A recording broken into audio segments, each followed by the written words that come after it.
I nearly gave up on life, and then I met my biggest fan in a completely unexpected way. Everything fell apart when she died. Not that everything had been particularly strong, and by everything, I mean my life, my mental state, my art. My mother, Angela Rogers, had been my best friend. Maybe that's a bit embarrassing for a 30-year-old man to say, but it's the truth.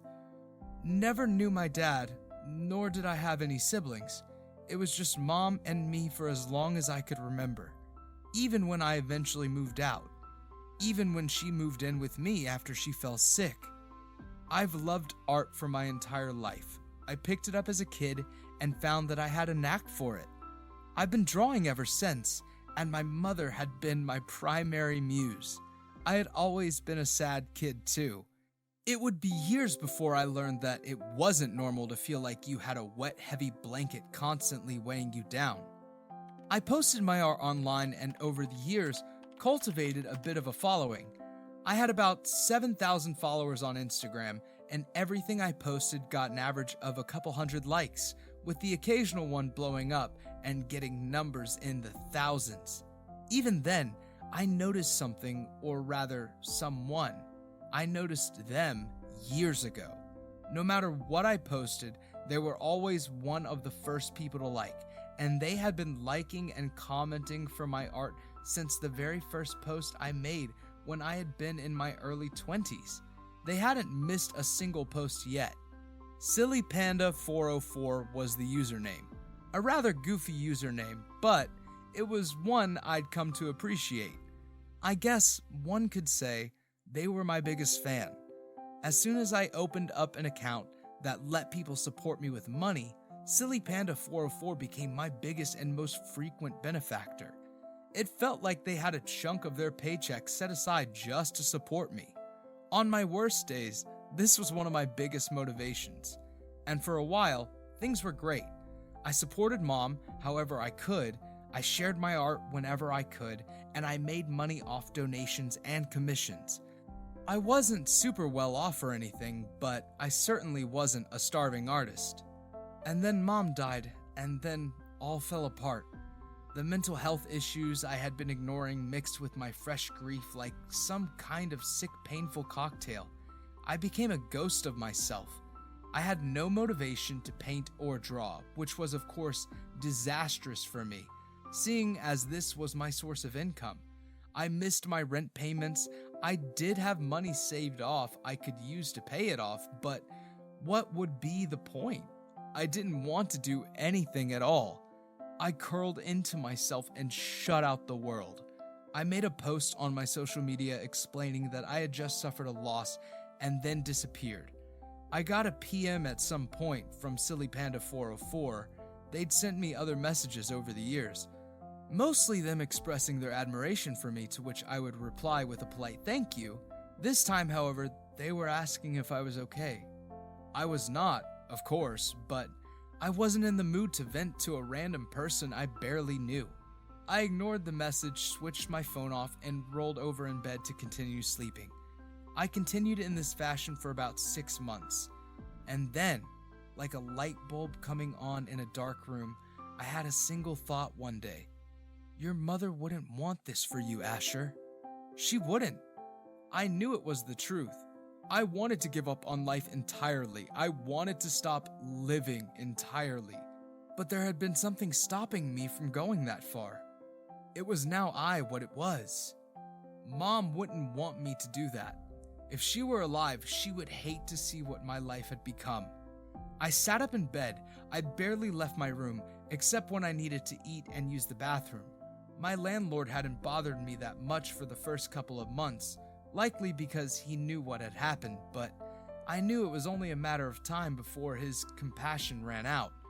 I pulled myself out of bed and moved to the bathroom. For the first time in months, I cleaned myself properly. I took a long shower, washed my hair, and shaved. In the mirror, I examined myself. My skin, once tanned and flush, had now become an unhealthy pale shade. I had always been a pretty skinny guy, but now I was sure I bordered on underweight.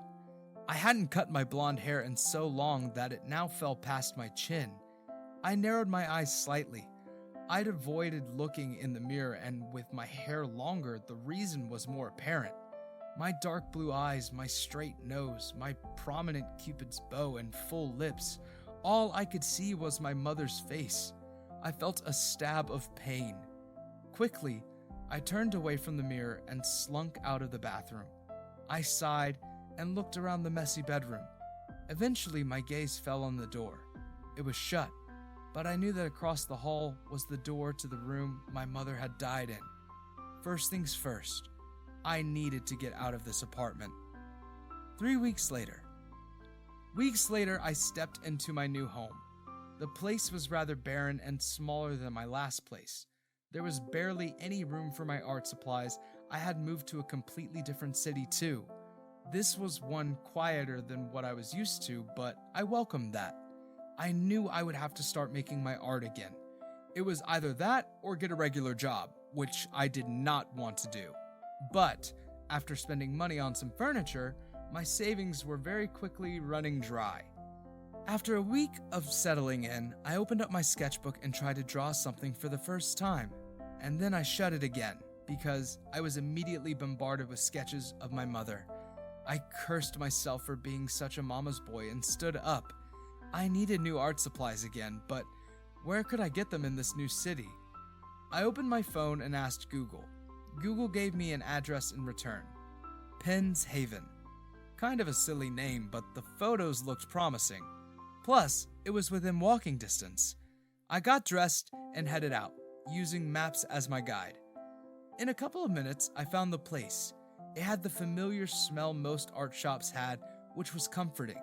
It was rather big and packed with supplies. There was no doubt I'd find some interesting things browsing here, even though all I needed was a sketchbook. At the front desk, a clerk sat with a magazine open in front of him. He hummed along to the music playing from the speakers. When he realized I was there, he glanced up at me. He looked to be just a bit shorter than me, with jet black hair, dyed blonde at the tips, and big brown almond-shaped eyes. His bottom lip was pierced, and when those lips spread into a polite smile, dimples poked into his cheeks. He's cute, I thought faintly, and then realized with slight surprise how completely sexless I had become since my mom got sick, and especially since she died. "Welcome," the man grinned. "Looking for anything in particular?" "I just need a new sketchbook." I turned away from him and continued looking around the store. I knew finding one on my own would be easy, and surely he knew that too, but there was no one else in the store, so he probably had time to kill. He stepped out from behind the counter and towards me. I caught a glance at his name tag. Elijah, it read. "Just starting out with art?" Elijah asked as he guided me towards where the sketchbooks were. I followed him, noticing a small tattoo on the nape of his neck. A cute cartoon panda. I blinked as I was reminded of Silly Panda 404. He hadn't messaged me since I ignored that text of his. Even though I'd stopped posting, his donation still came in every month. No, I shook my head. I've been drawing for a while, actually, trying to get back into it. Elijah hummed in interest. As we reached the shelves stacked with hundreds of sketchbooks, he looked back at me. "Just drawing?" "And painting." "Hey, that's neat. We've got paints here too." He paused before laughing as we passed a shelf stocked full of colorful tubes. "Obviously." I browsed the shelves with his guidance. I had just meant to get a sketchbook, but soon I had several new pencils and even new tubes of paint. I wasn't sure if he had excellent customer service or if I was just buying things because my stupid gay self liked it when he smiled. Maybe that was part of the customer service. Eventually, we headed back to the counter and he rang me up.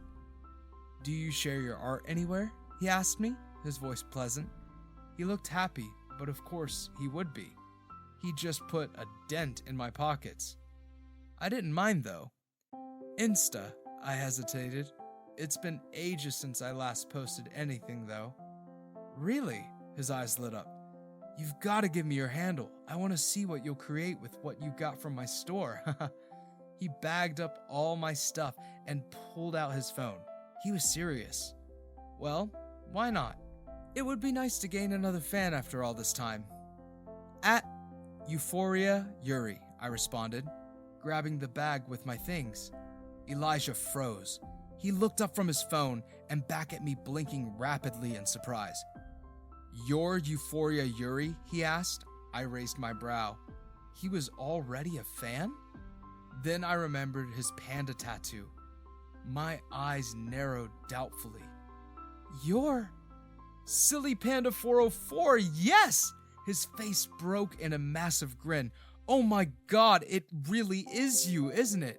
I was shocked. I never thought I would be able to put a face to the concept of Silly Panda 404 in my mind, you see. They had only ever been kind words on a screen. Kind words and money, of course, but now, here he was in the flesh, eyes alight. It is me, I said, giving him a small smile. My actual name is Asher, though. Thanks for all your support over the years. I really couldn't think of anything else. Elijah laughed. You've got some of the best art I've ever seen. The support is given. Jeez, I feel like I'm meeting a celebrity. I don't know if I should gush about how much you've inspired me or something. He giggled, his cheeks flushed. Please don't, I thought, but I just smiled politely. Suddenly, Elijah's smile dropped. Are you okay? I frowned. What do you mean? You said, well, you posted about a loss and then kinda disappeared for a while, Elijah said. Sorry if it's rude to ask. I was just worried that... I felt another stab of pain at the words loss, but it didn't show. Instead, I sighed softly. I am not okay, I confessed, but I'm trying to be. That's why I moved here, and that's why I'm here buying this stuff. Elijah nodded. Of course. If you ever need anything, don't hesitate to ask, he frowned. Geez, if I'd known who you were, I would have given you a discount, he grumbled to himself. I chuckled. Man, don't do that. I prefer paying full price. Days later. Meeting Elijah had been pleasant. Probably the most pleasant experience I'd had in months. But the usual problems were still there. I got home, even with my shiny new art supplies, I couldn't draw a single thing. Instead, I grabbed my old one and flipped through it. Drawing had been so easy for me then. I flipped through still life sketches, figure drawings of people on the train, and in the street, and Mom. Her when she was younger and when I had been a kid, bringing groceries into the house. Her sprawled on the couch watching one of her trashy reality TV shows. Her wearing makeup she'd sucked at putting it on. I didn't notice the tears streaming down my cheeks until one of them dropped and stained a sketch of my mother's smiling face. I sighed shakily and shut the book, burying my face in my hands. I wanted to disappear again. That feeling was always there, lingering under the surface. But sometimes it came bubbling up, and I couldn't stop it. I could just disappear. No one would notice. Only Mom had cared about me. And now she was gone. Who else would care if I just disappeared from this world? On my table, my phone buzzed. Startled, I raised my head and turned to look at it. It buzzed again. I picked it up and unlocked it. Using my other hand to wipe the tears from my face, it was a message from Silly Panda 404. Hey there, Asher. It's Elijah. Sorry if you don't want me texting you. Just wanted to check in. How's drawing going? I stared at the text through watery eyes for a moment, and then I replied with a single word. Badly. Elijah's response came within seconds. I figured. Well, don't give up, okay? Your art's amazing stuff. I hate for you to never create anything again. Well, I already knew that. He'd made that clear to me over the years without us even meeting face to face. I didn't want to stop drawing either, but it felt like I had some kind of freaky creative blockage. Whenever I tried to draw, all I could think of was Mom.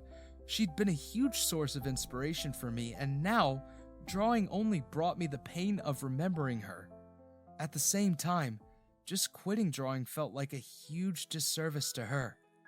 I looked up from my phone and back at the empty page in front of me. Maybe what I needed was a new muse.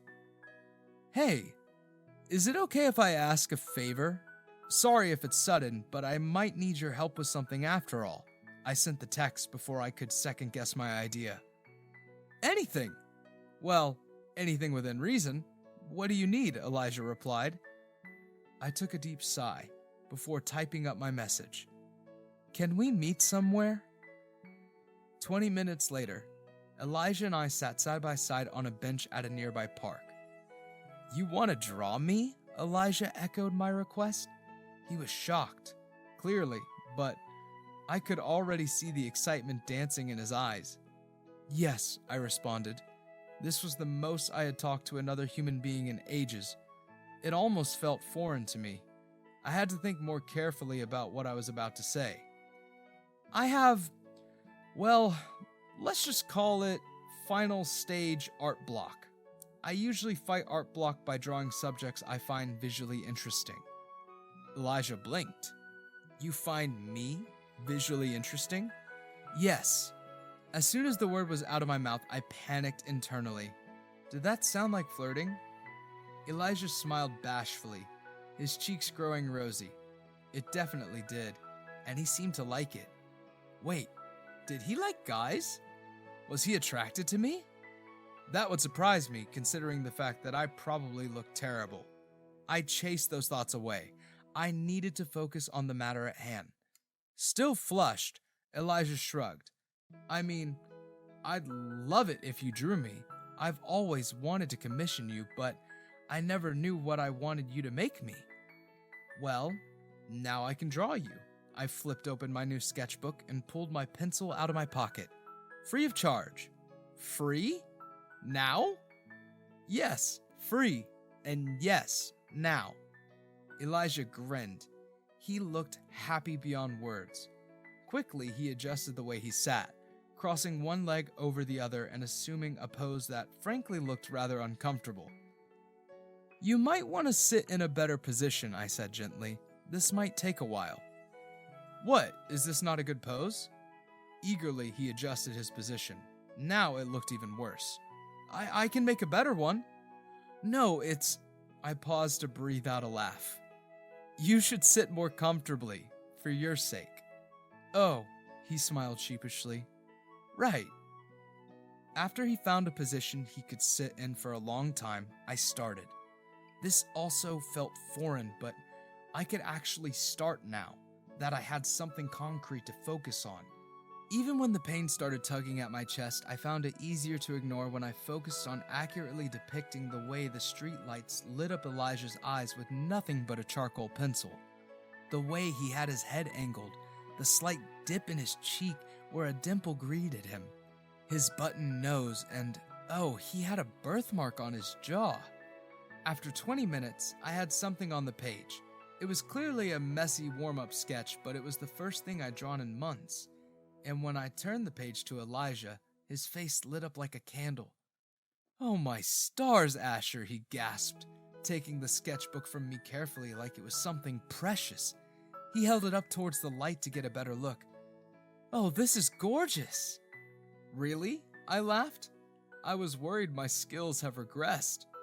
Not at all, not at all, Elijah insisted, shaking his head.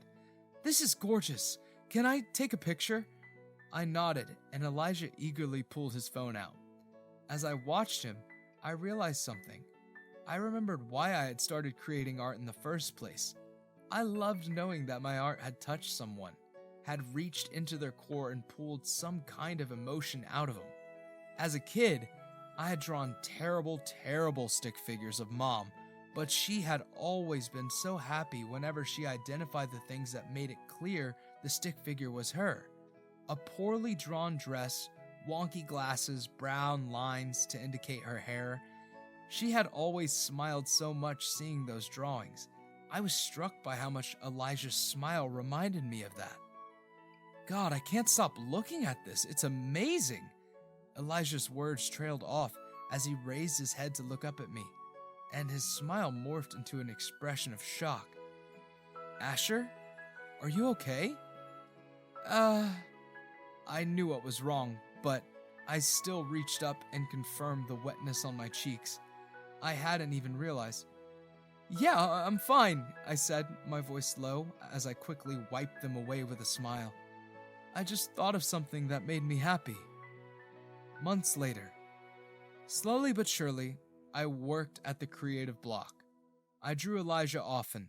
I would stop at his shop frequently. I learned that it definitely had its busy days and that Elijah was quite popular among the locals. I would take pictures of him working or interacting with customers and draw them when I had the chance. He gave me his enthusiastic permission to do this. Eventually, we started spending time with each other outside the store. I started visiting him at his apartment, which was as delightful and wacky as its owner. Sorry it's such a small place, he apologized the first time I visited. Mine's smaller, I said. Don't worry about it. Elijah was an eccentric man. He enjoyed collecting things, records, marbles, posters. He sat me down in his bedroom and showed me his collection of old comic books, explaining all of them in vivid detail. I knew very little about what he was talking about, but I was happy to just listen and ask questions. I learned he was an orphan. I barely remember my parents, he explained one night as we lay side by side on his bed. A show was playing on his television, but seeing as neither of us was listening, it only served as background noise. They passed in a car accident. All I know is that they were Chinese immigrants and they wanted me to have a good life. I was raised by my grandparents who treated me well, but his face screwed up in displeasure. They once told me my parents would have hated me for being gay. I scoffed slightly. There's no way they could know that, right? It was crazy. I moved out as soon as I could. I glanced at him. He was staring at the ceiling with an annoyed expression, lips pursed. Cute. I have no idea who my dad is, I said. My mom never told me. I always guessed she didn't want me meeting him. She must have had her reasons, Elijah said, his voice softening at the mention of my mother. I sighed. She had a good life, at least what I saw of it was good. We were happy with just the two of us. Thinking about her hurt. Talking about her hurt even more, but I needed to do it, and Elijah was happy to listen. She took good care of me. When I came out to her, she didn't even bat an eye, and I knew she wouldn't. She loved me more than anything, and she was always so happy. My bottom lip began to quiver involuntarily. This time, I was very aware of my eyes flooding, but I didn't try to stop the tears. And she was always so happy, I continued, my voice thick and shaky. Silent, Elijah turned onto his side, curling up close to me. Always smiling, even when bad things happened, even when she fell sick. She held my hand and smiled at me right before I stopped and swallowed. The lump in my throat had become too painful for me to ignore. I sighed and blinked. The tears pooled, spilled over, and trailed down the corners of my eyes onto the bed. Well, Elijah finally spoke. You probably made her really, really happy, Asher. It sounded like she really loved you. I drew in a shuddering breath. When I realized it, it left me in the form of a sob.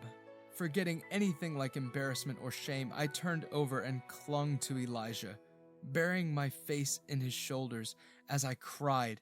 He held me soothingly, smoothing his hand down my back.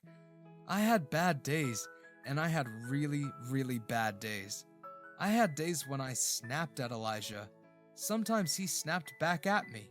There were days I isolated myself, locked in my apartment, not wanting to see anyone or do anything. Sometimes it was because of Mom. Sometimes it was because of other things. Elijah remained patient, though. He would always be waiting for me. Why do you put up with my nonsense so much? I asked him one day. I loved him at this point. I knew, or at least I cared about him a lot. But I was hesitant to try and pursue anything more with him. Who wanted to get stuck with a depressed, grieving mess? Elijah chuckled. You're my favorite artist, duh. You've been such a massive inspiration to me over the years. I always suspected someone who creates such amazing art would have something beautiful inside them. He rested a hand on top of mine. And now that I've met you, I know it's true. He smiled at me, and it felt like something was ripping me up on the inside, but in a good way. Being around him made me ache, but it was a wonderful, wonderful feeling. I breathed out a laugh and looked away. You are so corny, I chuckled. Elijah's hand moved, and he landed a firm punch on the side of my arm. You love it, he teased. Look, your face is pure red. We laughed. When I was with him, laughing was the easiest thing in the world. A week later, 6 months after I moved, I decided to start sharing my art with the world again. I posted online for the first time in almost a year and was met with a lot of positive attention from my fans. But Elijah had something else in mind for my big art comeback. Ash, there's an art contest being held in a couple of weeks, he told me. You should totally enter. A contest? I raised a brow thoughtfully. What's the prize? Couple $100, but the money isn't really important. I want people in this town to see what you can do, he urged me, excited. I still had my reservations, but I couldn't deny Elijah anything when he looked at me like that. I painted something to turn into the contest. It was a more abstract piece, something I hadn't done in a while, but I wanted to try and convey the feelings of loss and love I had been experiencing for the past several months. I turned my piece in and waited, and my prize was a complete disaster. I probably should have done my research on the contest before entering, but how would I have guessed that the main judge was the guy I had been in an online art competition 2 years prior? I turned my art in, and what I got was a critique so scathing and so clearly from a place of malice that it was nearly funny. It probably would have been if it wasn't so humiliating. I had received criticism before, both constructive and malicious, but seeing my work get so violently and publicly torn into certainly didn't do wonders for my mental state. For the first time in a while, I had a major mental relapse. I locked myself in my apartment and wallowed. Or well, I tried to, but after a few days, I got a pounding at my door. I knew who it was. There was a point where I would have ignored him, but now, I just couldn't bring myself to do that. Eli, I just need some time to... Get dressed, Eli demanded. I frowned. Elijah, I'm tired. I was, and I'm sure I looked it. Elijah gave a soft sigh. I know, he said, but I want to show you something. Get dressed for me, please. After this, we can be miserable together. That did sound appealing. Plus, something told me Elijah was not going to let up. I pulled on a t-shirt and sweats that I was fairly certain were stained, and I allowed Elijah to pull me out of the building. He pulled me towards the nearby art museum, which just made me cringe, but I didn't say anything. When he pulled me inside, I noticed a small crowd of people were gathered around what looked like a collection of paintings. Some of them even looked like the serious artsy type. I frowned in confusion. Was this an exhibition? Okay, everyone, I'm back, Elijah said, drawing the attention of the crowd. With the artist. He said this just as I noticed all the pieces on display were mine. They'd been carefully scanned from my Instagram, but they were mine. Suddenly, all eyes were on me. Elijah, I mumbled. What did you do? Sorry if this pisses you off, but you look like you needed a reminder of just how amazing the stuff you make is, he whispered back. There were a few seconds of silence before someone somewhere in the room started to clap. Soon, I was being showered in a small but sincere round of applause. I stood there in my unwashed sweatpants for a moment before awkwardly taking a bow. Elijah had organized this little makeshift exhibition on his own and had even gone as far as inviting his friends in the art business. I felt sorely underdressed for the event, but none of the people that approached me to talk to me seemed to care. Well, artists were known for being eccentric. I gave my contact to several people, all of whom were interested in purchasing my art as a service, and after about 2 hours of this, the quiet exhibition came to an end. I stood with Elijah in the now mostly empty room as the museum staff helped us to clean up. To be honest, I felt like I was in a daze. "Why did you do this?" I asked him quietly. "I couldn't stand seeing you so down," he confessed. "I figured if my words of praise weren't enough, maybe someone else's would be." In other words, he'd done all this to make me happy. "Don't give me that look," he laughed, looking shy. "I was going to do an exhibition like this for your art anyway. It's really not a big deal." I didn't let him downplay his actions any longer. I held onto Elijah's wrist and pulled him towards me. He fell against me, startled, right before I caught his lips in a kiss. He held onto my arms for support. Then his grip tightened as he kissed me back. I had moved here for a fresh start, searching for something to give my life color again, and I had found it, and I was no longer going to deny it. 3 weeks later. The first thing I did after Elijah and I started dating was find a therapist. I really didn't want him to have to deal with my issues, and, as happy as he made me, I knew I needed professional help as well. He was waiting for me after my first session. "How'd it go?" he asked, concerned. I sighed. My eyes felt heavy from crying. "It was something," I said, "but I think it was something good." It better be, I thought. It's definitely something expensive. Elijah smiled in relief. "Hey, that's great. You've done a good job. Let's go get something to eat, all right?" "All right, my treat," I said. Elijah pumped his fist. "Yes! I was hoping you'd say that." I laughed. Laughing really did come easily when I was with him. I just wished Mom could have met him. She would have loved him. I decided that I would love him enough for both of us. And with that thought in my head, I pulled him in a side hug, my arm wrapped around the entirety of his waist, and gave him a firm kiss on the lips. He smiled in return, and his eyes were bright when he found my eyes. God, I couldn't help but think he was absolutely ethereal.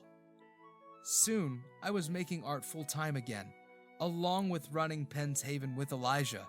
My mental health was still a constant daily struggle, but with the help of my therapist, as well as Elijah's support, things got a little bit easier. Day by day, bit by bit. The end. How have you coped with the loss of a loved one? Thanks for watching. Consider subscribing to become part of our Rainbow Force, and stay wholesome.